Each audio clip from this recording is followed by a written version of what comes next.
Hello everyone, this is Kalpesh Kapadia, Assistant Professor in Civil Engineering Department at Dr. Subhash Technical Campus. Welcome in the lecture series of Concrete Technology, subject offered by Gujarat Technological University in 5th semester of BE, having a subject code is 3150610. In this video series, students should know about concrete technology. In last lecture, we have discussed about what is concrete, ingredients of concrete, chemical composition of concrete, functions of ingredients of cement, box compound and its property. In this video lecture, we will discuss about hydration of cement, water required for hydration, heat of hydration and difference between setting and hardening of cement, and last one is types of cement. So in this session we will learn about, first of all we will learn about water requirement for hydration. In last we have discussed about hydration of cement. So let's start with the water requirement for hydration. So amount of water required for chemical reaction with Portland cement compounds is given below. Major compound में सबसे पहले C3S, तो ये C3S यानी कि try calcium silicates है, जो हमने लास्ट लेक्चर में स्टडी किया था बॉक्स कंपाउंड, और उसकी हमने प्रॉपर्टीज़ भी डिस्कस की थी कि what are the properties of Bogue's compound. So now we discuss about water requirement for hydration. So particular major compounds of cements like C3S, C2S, C3A and C4 have how many percent water by weight of cement. So let's start with the first one is C3S. C3S means tricalcium silicates, and it required 24% water by weight of cement. Second one is C2S, dicalcium silicate. So dicalcium silicate required 21% of 21% water by weight of cement. Then C3A, tricalcium aluminate. So tricalcium aluminate required 40% of water by weight of cement. Then C4F, tetracalcium aluminoferrite. So it required 37% water by weight of cement. Then water requirement for hydration. So it has been estimated that for C3S and C2S compounds, on an average 23% of water by weight of cement is required for chemical reaction. यानी कि ये जो box compound के जो primary सबसे पहले दो compounds है, यानी कि C3S tricalcium silicate and C2S dicalcium silicate, ये दो कंपाउंड्स को केमिकल रिएक्शन करने के लिए 23% वाटर की ज़रूरत रहती है. Thus 23% of water chemically combine with cement and therefore it is called bound water. यानी कि जो 23% वाटर है वो सीमेंट से कंबाइन रहता है, केमिकली कंबाइन रहता है, उसको हम बोलते हैं bound water. Then a certain quantity of water is imbibed within gel pores. So this water is known as gel water. यानी कि जेल पोरस को इम्बाइडेड होने के लिए सम वाटर की रिक्वायरमेंट रहती है, सो उसको हम बोलते हैं gel water. So if the quantity of water is inadequate to fill the gel porous, the formation of gel itself will stop and gel porous will not form. यानी कि जो जेल पोरस को केमिकल कंबाइन होने के लिए जो water की ज़रूरियात रहती है, उसमें जो उसको सफिशिएंट वाटर प्रोवाइड नहीं करते हम, तो उससे क्या होता है, यानी वो जेल है उसका फॉर्मेशन नहीं होता है, यानी कि gel porous will not form.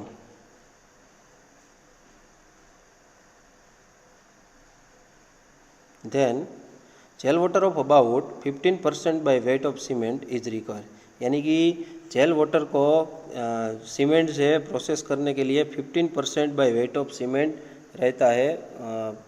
Therefore, a total 23 plus 15 is equal to 38% of water by weight of cement is required for complete hydration, यानी कि complete hydration करने के लिए हमको 38% वाटर की रिक्वायरमेंट रहती है। Then, if less than 38% of water is used, then complete hydration is not possible, as the volume available is insufficient to accommodate all the product of hydration. Hence, strength of concrete will reduce. यानी कि जो आप cement में 38% से कम water डाल रहे हो, तो उसकी वजह से क्या होता है, तो उसकी वजह से प्रॉपर हाइड्रेशन नहीं होगा। उसकी वजह से जो पूरे का पूरा जो सीमेंट का आपका वॉल्यूम है, उस वॉल्यूम में पूरा का पूरा हाइड्रेशन नहीं होगा, इनसफिशिएंट हाइड्रेशन होगा।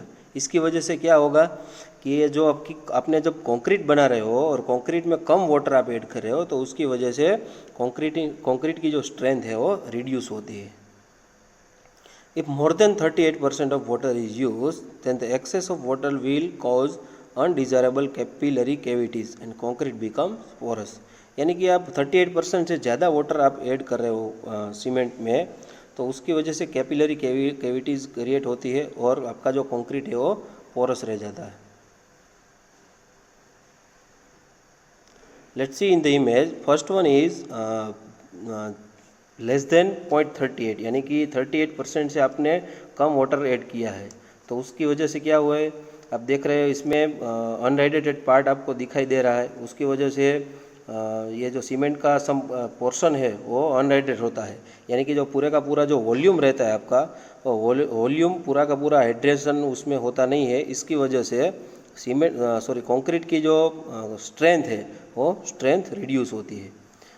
सेकंड वाली फिगर आपको दिखाई दे रही है 0.38%, यानी कि आपने complete water cement ratio maintain किया है उसकी वजह से क्या होगा, उसकी वजह से जो हीट ऑफ हाइड्रेशन की प्रोसेस है वो अच्छी तरह से होगी और आपका कंक्रीट है वो अच्छा रहेगा, यानी कि जो स्ट्रेंथ और उसकी ड्यूरेबिलिटी ये सब है वो अच्छी आएगी। और ये जो लास्ट में जो थर्ड वन वाली फिगर है वो आपको दिखाई दे रही है 38% से आपने ज़्यादा वाटर ऐड किया है, तो ये जो ज़्यादा वाटर है, सो ये कैपिलरी कैविटीज़ क्रिएट होने की वजह से आपका जो कंक्रीट है वो कंक्रीट पोरस रह जाता है। Then heat of hydration, so the reaction of cement with water is exothermic, यानी कि जो सीमेंट और वाटर का रिएक्शन होता है वो एक्सोथर्मिक होता है। The reaction liberates a considerable quantity of heat, और ये रिएक्शन होने की वजह से सम हीट उसमें क्रिएट होती है। देन क्वांटिटी ऑफ हीट, यानी कि जो हीट है वो जूल पर ग्राम में रहती है, of unhydrated cement evolves upon complete hydration at a given temperature is define as heat of hydration, यानी कि जो अनहाइड्रेटेड जो सीमेंट पेस्ट है वो हाइड्रेशन होने की वजह से उसमें से जो हीट बाहर निकलती है, जो क्वांटिटी में हीट बाहर निकलती है, उसको हम बोलते हैं heat of hydration. The temperature at which hydration occurs significantly affect the rate of heat evolution, which is of more important than the total heat of hydration.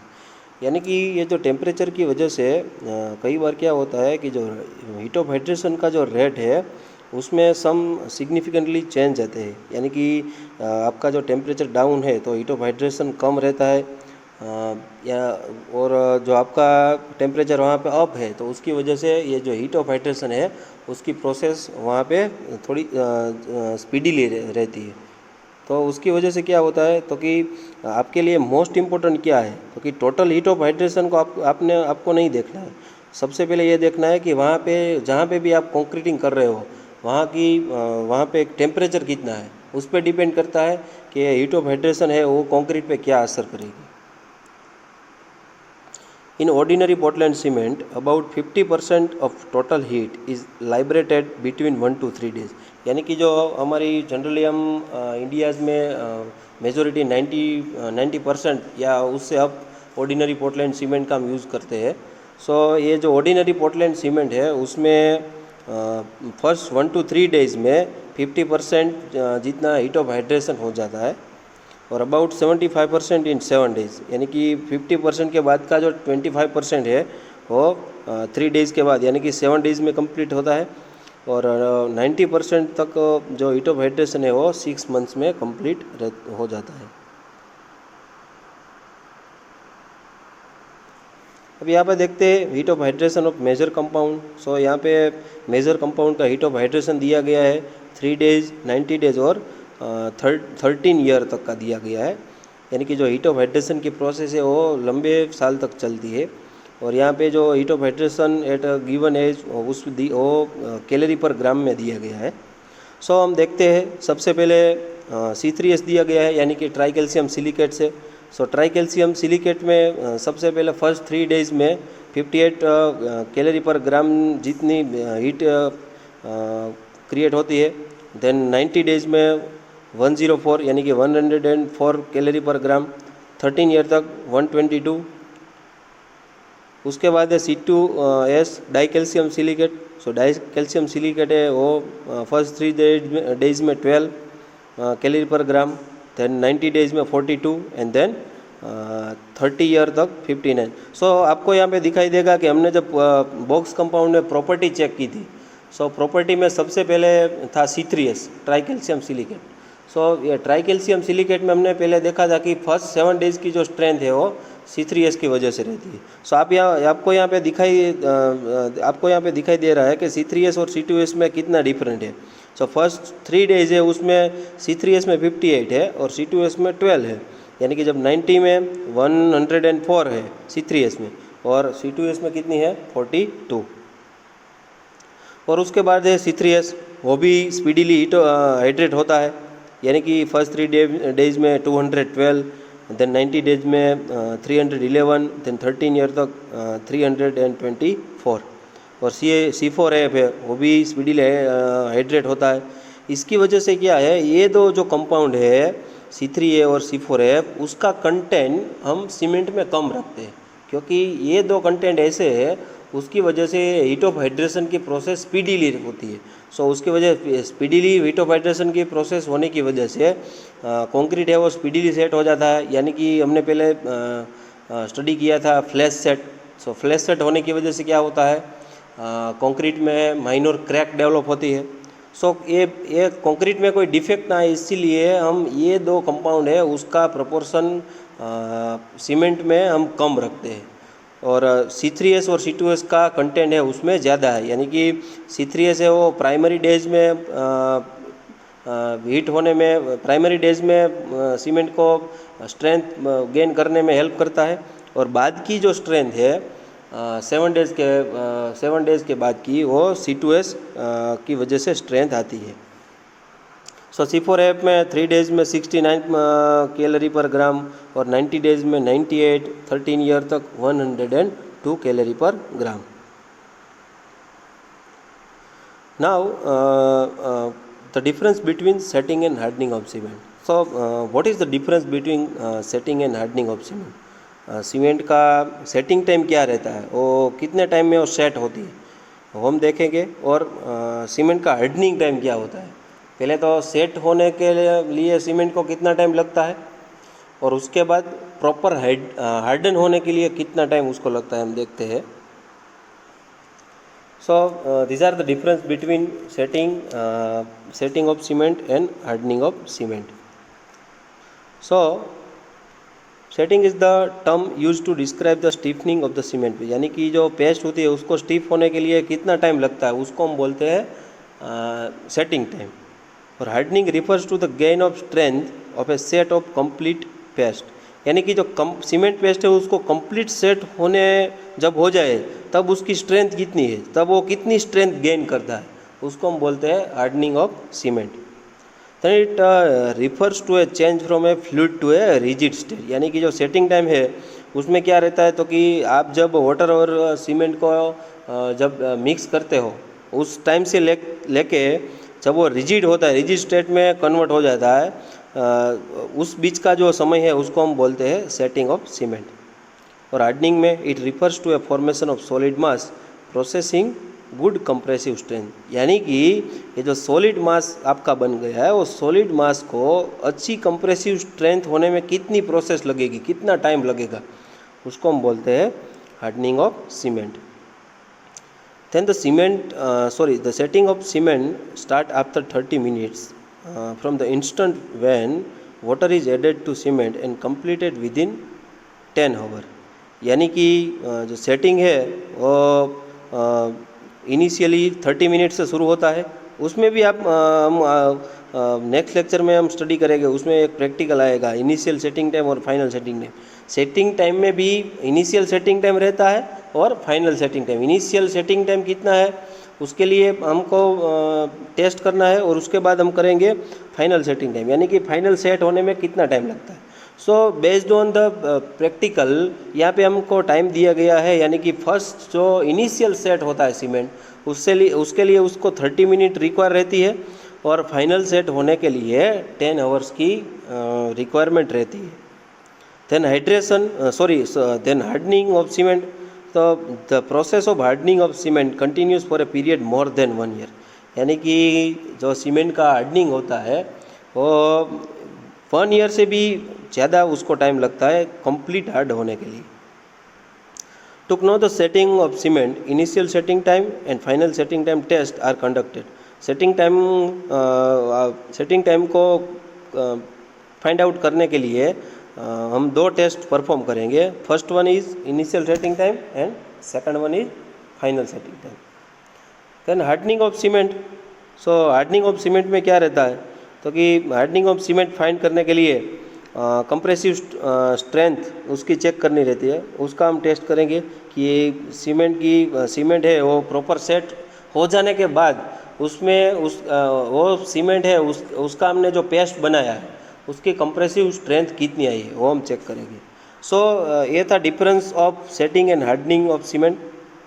Then the most MP topic is types of cement. सब देखते हैं। सबसे पहले है ordinary Portland cement. सबसे पहले हम list out कर लेते हैं टाइप्स ऑफ सीमेंट को। Ordinary Portland cement, rapid hardening cement, then extra rapid hardening cement, then quick setting cement, then low heat cement, then sulfate resisting cement, then super sulfate cement, then Portland pozzolana cement, then Portland slag cement,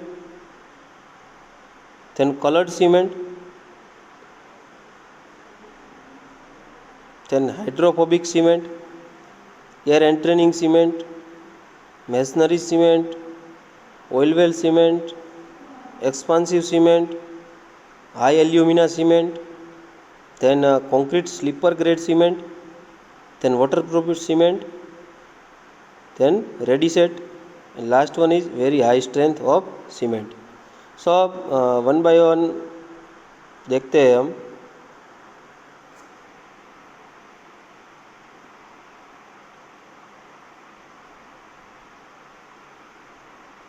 So let's start with the first one is ordinary Portland cement।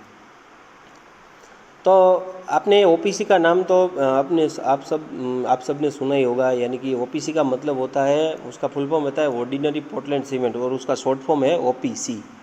तो generally अब ये common types of cement है और उसका generally हम use करते हैं about 70% of all cement in India is one of the ordinary type, यानी कि जो इंडिया में मेजॉरिटी 70% तक सीमेंट जो रहती है वो ऑर्डिनरी पोर्टलैंड सीमेंट रहती है।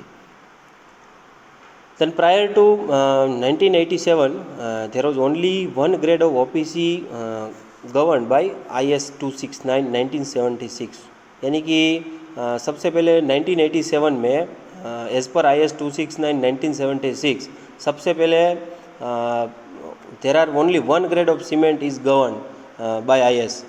Then later 1987 higher grade of cement, the OPC was classified into three groups as a 33 grade, 43 grade and 53 grade.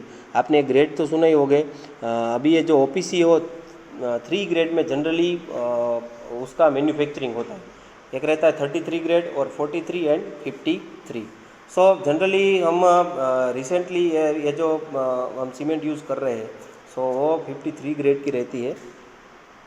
In modern construction activities higher grade cement have become so popular then 33 grade of cement is almost out of the market.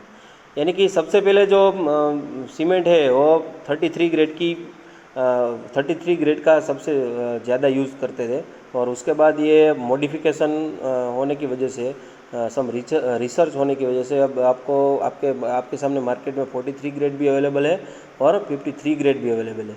और ये जो 33 grade की जो cement है उसका almost हम market में अब दिखाई नहीं देती है और उसका हम यूज़ भी नहीं करते.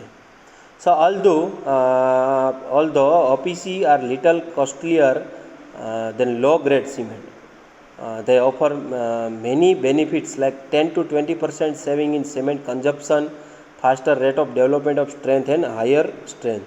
यानी कि जो OPC है OPC और लो ग्रेड सीमेंट की कंपैरिजन में OPC का जो प्राइस है वो थोड़ी ज़्यादा रहती है क्योंकि उसमें कई सारे बेनिफिट्स है like 10 to 20% saving in cement consumption, यानी कि जो आप सीमेंट का कंक्रीट में जो यूज़ कर रहे हो उसमें भी रिडक्शन हो जाता है और उसका डेवलपमेंट की तरह देखा जाए तो उसमें स्ट्रेंथ है वो स्ट्रेंथ डेवलप फास्टर रहती है, फास्टर स्ट्रेंथ डेवलप होती है और स्ट्रेंथ है वो हायर अचीव होती है. इसकी वजह से OPC का हम जनरली ज़्यादा यूज़ कर रहे हैं.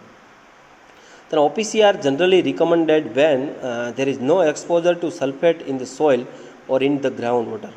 और ये सबसे बड़ी प्रॉब्लम है कि जहाँ पे सॉइल में सल्फेट्स की कंटेंट हो और कोई एक्सपोजर ऐसा है यानी कि कोस्टल एरिया है उसमें उसके जो एक्सपोजर यानी कि वहाँ पे एटमॉस्फेयर में सल्फेट्स का प्रमाण रहता है उसमें. सो वहाँ पे हम OPC का यूज़ नहीं कर सकते. जनरली वहाँ पे हम सल्फेट रेजिस्टिंग सीमेंट है उसका हम यूज़ कर सकते हैं. Then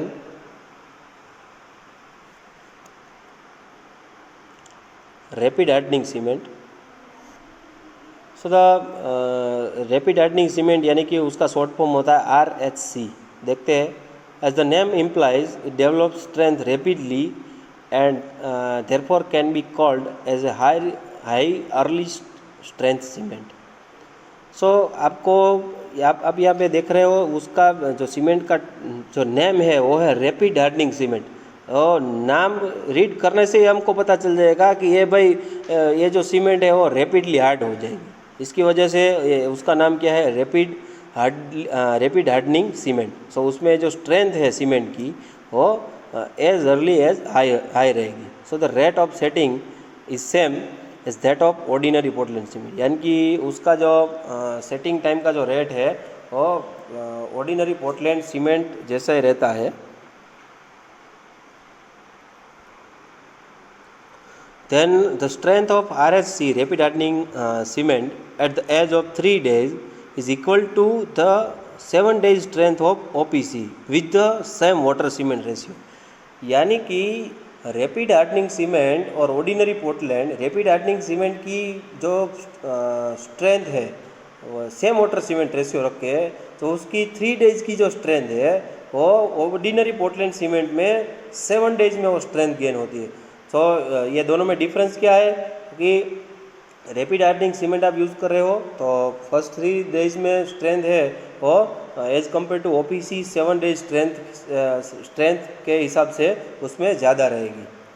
so the increase the rate of gain of strength of RHC is achieved by a higher C3S content and by finer grinding of clinker. So उसमें ये जो रैपिड हार्डनिंग सीमेंट में मेन क्या है, वो जो सीमेंट की hardening है वो रैपिड क्यों रहती है।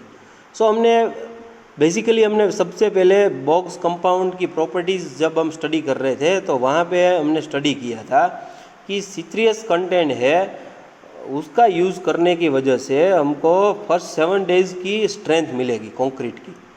सो इसमें कुछ करना नहीं है, ये जो आप रैपिड हार्डनिंग सीमेंट मैन्युफैक्चर कर रहे हो तो उसमें C3S कंटेंट है उसको बढ़ा देना है, उसको ज़्यादा यूज़ करना है, और जो क्लिंकर है उसको फाइन ग्राइंडिंग करना है, यानी कि C3S है उसका कंटेंट को बढ़ा के हम ये रैपिड हार्डनिंग सीमेंट है उसको मैन्युफैक्चर कर सकते हैं। So the rapid gain of strength is accomplished by a high rate of heat development, and hence it should not be used in mass concrete construction like concrete gravity dam, concrete retaining wall। यानी कि ये जो rapid hardening cement है वो rapid hardening cement है, इसलिए वो शुरुआत के ही दिनों में वो रैपिड हार्ड हो जाती है। तो उसका यूज़ हम जनरली कोई मास कंस्ट्रक्शन में नहीं कर सकते। यानी कि मास कंस्ट्रक्शन जनरली कहाँ पे होता है, मास कंस्ट्रक्शन है वो जनरली हाइड्रोलिक स्ट्रक्चर में मास कंस्ट्रक्शन होता है, मास कंक्रीटिंग होता है। सो वहाँ पे जनरली ये ग्रेविटी डैम और ये कंक्रीट रिटेनिंग वॉल है और कोई भी स्ट्रक्चर हो, कैनाल हो, वो सब वहाँ पे मास कंक्रीटिंग रहता है। तो मास कंक्रीटिंग में ये हम रैपिड हार्डनिंग सीमेंट का यूज़ नहीं कर सकते। उसकी वजह से क्या होता है, तो कि ये कंक्रीट है वो मास में होगा और वहाँ पे हीट ऑफ हाइड्रेशन की प्रोसेस बहुत ज़्यादा होगी और ऊपर से टेम्परेचर, तो उसकी वजह से जो हीट ऑफ हाइड्रेशन की प्रोसेस है वो बढ़ जाती है, और जो रैपिड गेन होने की वजह से जो कंक्रीट है उसमें कई सारे डिफेक्ट क्रिएट होते हैं। Like main defect is cracks in concrete. So इसलिए हम ये रैपिड हार्डनिंग सीमेंट है उसका यूज़ हम मास कंक्रीट में नहीं कर सकते हैं। Then the use of rapid hardening cement is recommended in the following situation। in prefabricated concrete construction, यानी कि जो prefabricated concrete construction है उसमें हम यूज़ कर सकते हैं। then for road repair works, यानी कि जनरली रोड रिपेयरिंग का कोई भी वर्क हो और वहाँ पे हमको सीमेंट की जो स्ट्रेंथ है और सीमेंट की जो हार्डनिंग होने की जो स्थिति है उसको रैपिडली करने के लिए वहाँ पे आप रैपिड हार्डनिंग सीमेंट का यूज़ कर सकते हो। Where formwork is required to be remove early for reuse elsewhere. और या आपने पहले भी सुना होगा कि अर्ली रिमूवल करने के लिए हम रैपिड हार्डनिंग सीमेंट का यूज़ करते हैं। सो इसी वजह से क्या होगा, रैपिड हार्डनिंग सीमेंट का यूज़ करके हम जो फॉर्मवर्क है उसको फास्टली रिमूव कर सकते हैं। और कई बार ऐसा ही होता है कि प्रोजेक्ट है वो स्पीडीली आपको स्पीडीली कंप्लीट करना है, तो वहाँ पे कोई भी ये जो आपका फॉर्मवर्क है वो फास्टली आपको यूज़ करना है, तो वहाँ पे आप रैपिड हार्डनिंग सीमेंट का यूज़ कर सकते हो। Then in cold weather concreting में भी आप ये रैपिड हार्डनिंग सीमेंट का यूज़ कर सकते हो। यानी कि वो टेम्परेचर की इफ़ेक्ट है वो कंक्रीट में ना हो, इसलिए कोल्ड वेदर कंक्रीटिंग जहाँ पे भी आप कर रहे हो, जनरली हम ये कोल्ड वेदर कंक्रीटिंग है वो कोल्ड कंट्रीज़ में करते हैं। सो ये कोल्ड वेदर कंक्रीटिंग में क्या रहता है, तो कोल्ड वेदर होने की वजह से ये जो सीमेंट और वाटर का जो मिक्सिंग करते हैं उसमें वाटर है वो फ्रीज हो जाता है। तो फ्रीज होने से पहले ये कंप्लीट हीट ऑफ हाइड्रेशन हो जाए और ये सीमेंट का जो मास है वो अर्ली स्ट्रेंथ उसकी गेन हो जाए, इसलिए हम कोल्ड वेदर कंक्रीटिंग में जनरली रैपिड हार्डनिंग सीमेंट का यूज़ करते हैं। देन वॉल सीलिंग में भी आप जनरली रैपिड हार्डनिंग सीमेंट है उसका हम यूज़ कर सकते हैं। So now we are concluding our session and remaining types of cement then we are discussing in next lecture. So if you have any query and want additional information, so feel free and keep the message in comment box. So thank you very much.